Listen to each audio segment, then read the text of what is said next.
ఎట్టి పరిస్థితుల్లో మార్చి నెలలో డిఎస్సి నోటిఫికేషన్ ఇచ్చే బాధ్యత మన ప్రభుత్వం తీసుకుంటుందని నిరుద్యోగ యువకులకి ఈ సభ సాక్షిగా నేను హామీ ఇస్తాం జరుగుతుంది అధ్యక్ష. డిఎస్సి అనేది మీరు ఒక్కసారిగా చూస్తే గత ప్రభుత్వం ఒక్కసారి కూడా 5 సంవత్సరాల్లో ఒక్క డిఎస్సి కూడా వేయలేదు. ఎందుకు వేయలేదో వాళ్ళు సమాధానం చెప్పాలి అధ్యక్ష. అధ్యక్ష, డిఎస్సి విషయంలో ఒకసారి చూస్తే అధ్యక్ష, ఉపాధ్యాయుల నియామకంలో ఇప్పటికీ 1994 నుంచి చూస్తే అధ్యక్ష 2,60,194 పోస్టులు భర్తీ చేశాం అధ్యక్ష.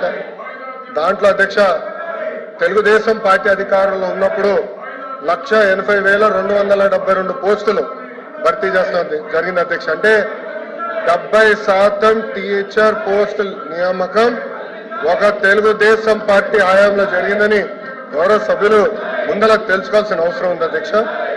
అధ్యక్ష, మీరు చూస్తే గౌరవ ముఖ్యమంత్రి గారు కానివ్వండి, నేను కూడా మంత్రిగా బాధ్యతలు స్వీకరించినప్పుడు డిఎస్సి పైన తొలి సంతకం పెడతాం జరిగింది అధ్యక్ష.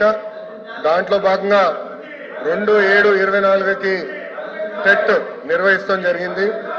4,27,000 మంది అప్లై చేశారు. దాంట్లో 3,68,000 మంది అపియర్ అయ్యారు. 1,87,000 మంది క్వాలిఫై అయ్యారు అధ్యక్ష.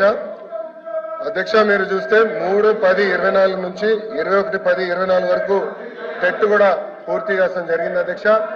1 మ్యాన్ కమిషన్ రిపోర్ట్ త్వరలో రాబోతుందని మేము భావిస్తున్నాం అధ్యక్ష. ఎట్టి పరిస్థితుల్లో మార్చి నెలలో డిఎస్సి నోటిఫికేషన్ ఇచ్చే బాధ్యత మన ప్రభుత్వం తీసుకుంటుందని నిరుద్యోగ యువకులకి ఈ సభ సాక్షిగా నేను హామీ ఇస్తాం జరుగుతుంది అధ్యక్ష.